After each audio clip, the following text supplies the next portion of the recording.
up! Jump up! Can you spot the knot? Dito sa Best Men. Believe me or not. Alin sa mga sumusunod ang pwedeng gawin ng walang tubig? Paghihilamos.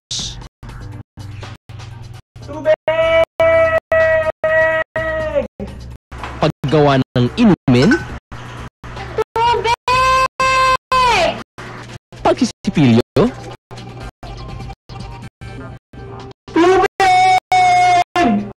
O car wash na walang tubig. Tama! Ang last item, car wash na di ginagamitan ng tubig.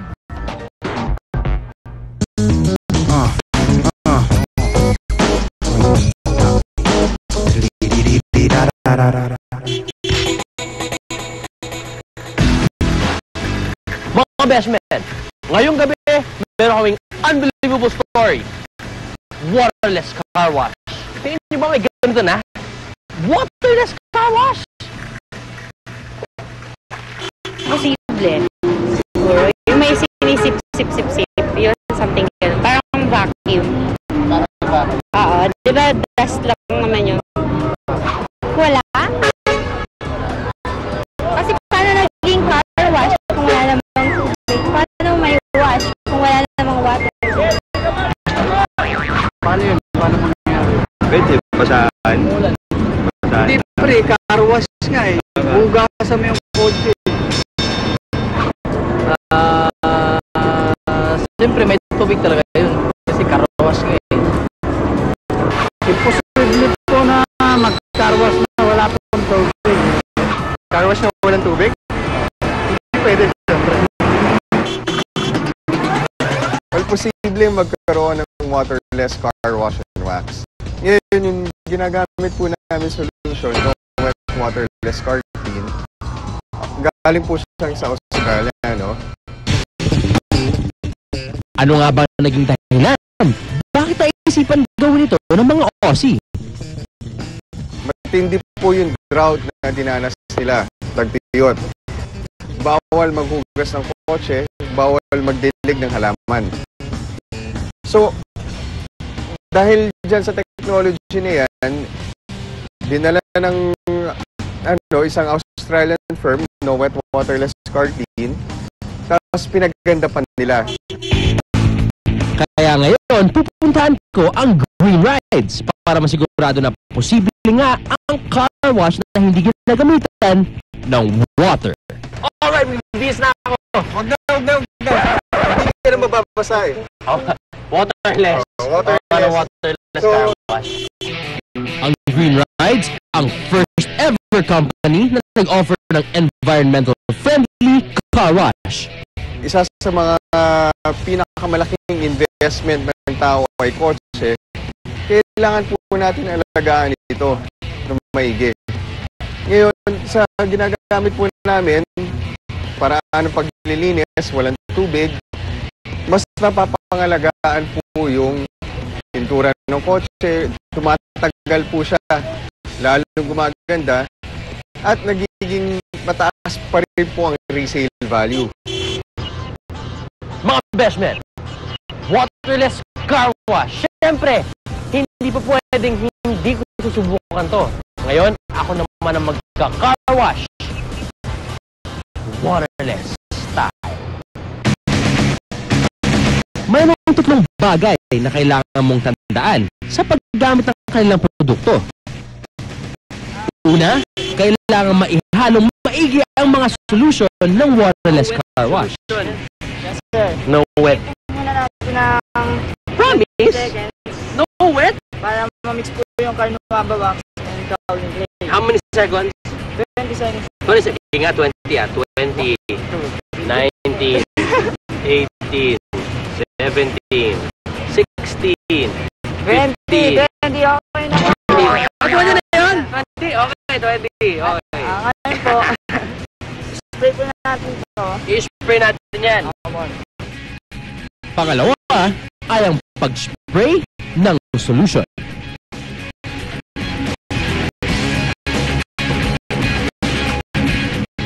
meron po kasi yung kaolin clay ang solution na ginagamit namin. Ito po yung car panel.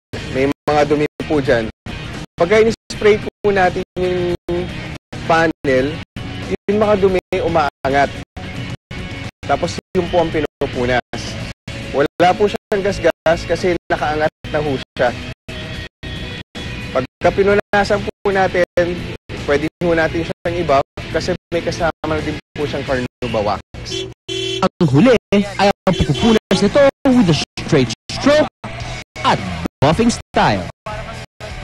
So, paano yan? One stroke, one motion.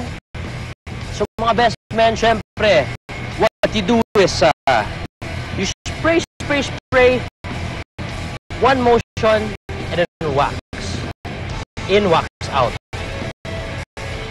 Nakikita niyo yan? Nakikita niyo yan? Isang stroke lang pababa, tanggal ang dumi. Isang stroke lang pababa, continue siya na continuous. Magkakaroon ba ako ng bicep at tricep na tulad mo? Ngayon naman, ang mga salamin. Oh, iba to mga best men. Iba ang pag-spray na ito, kailangan pag gano'n. Diba? Can I try? Ako naman. So, same lang, no? Ako na ba yan? Ayan. Alright, bro. Bango, ha? One stroke. One stroke. Pero iba naman ang tirada sa pinakamarunong bahagi ng sasakyan, ang mga gulong. So, mga best men, that's how you clean. That's how you use. Expensive siya for first-time users. Or kung hindi kayo sanay na inaalagaan masyado yung kotse, yung mga hindi nagpapadetail, yung sanay lang magpunta sa regular car wash, admittedly mahal siya. For a car this size, 400. Kung sa labas lang, kung kasama loob, 500. Pero maganda naman po doon, up to 4 weeks yung shine and polish. With its environmental friendly chemicals and 30 to 50 liters of fresh water, ang hindi nasasayang kada isang linis ng kotse. Siguradong hindi talo ang nature dito. At ang hassle ko sa wireless car wash,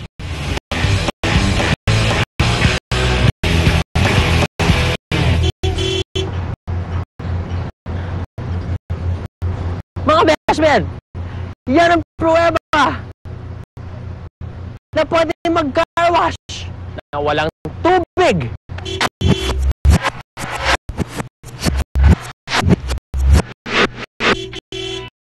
eto naman ang masasabi ng mga best men nating naka-first time nang mag-wireless car wash. Very good.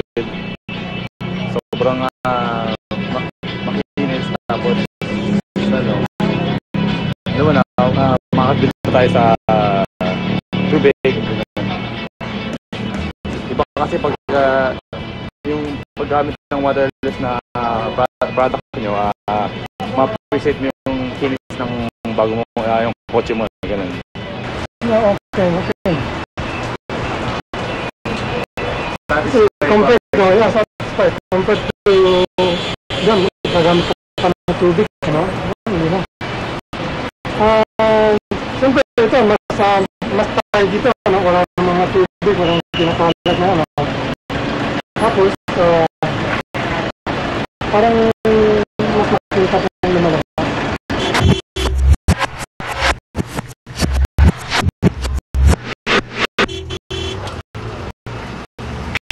Pero mga best men, ngayon, susubukan ko muna mag-car wash with water. Tingnan natin gaano to kasaya. Oh yeah.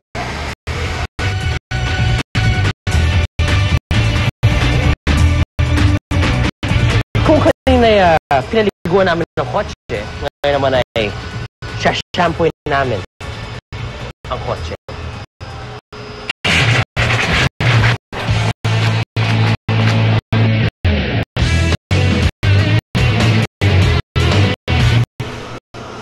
Pansin nyo ba, ang daming mali sa tubig ang aking nagamit. Mukhang may point ang mga Aussie sa pag-iimbento ng waterless car wash.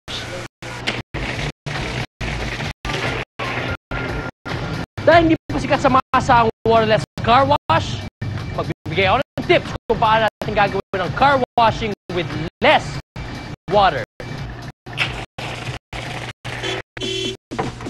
Tip number 1. Limitahan ang paggagamit ng pressurized hose.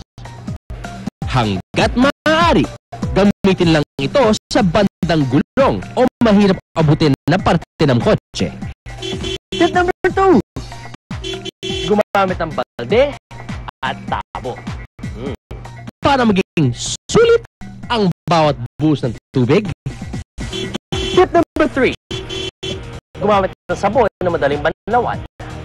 Para isang buhos na ng tubig ay goodbye na ang dumi at sabon.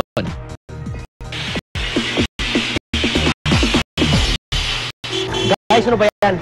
Ha? Ano ba ito? Ano nangyayari dito? Para wala kayong buhay-buhay mag-wash ng car.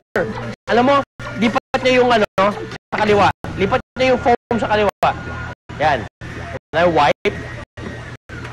And go with me. To the left, to the left, to the left, to the left, to the right, to the right, to the right, to the right, to the left, to the left, to the left, to the left. Jump up, jump up. Oh, best man. Sa sobrang tuwa ako sa waterless car wash. Eto naman ka-car wash ko. Sir. Okay lang ba na i-car wash ko to for free? Sponsor na ng best man. Sigurado ka kaya mo yan? Kaya ko yan. Yes! Magka-car wash na ako. Number 1 vegetarian fan? Ako, Argila Desma. Ako ay isang ovo-lacto-vegetarian. Hindi na ako kumakain ng karne. Mahilig ka bang kumain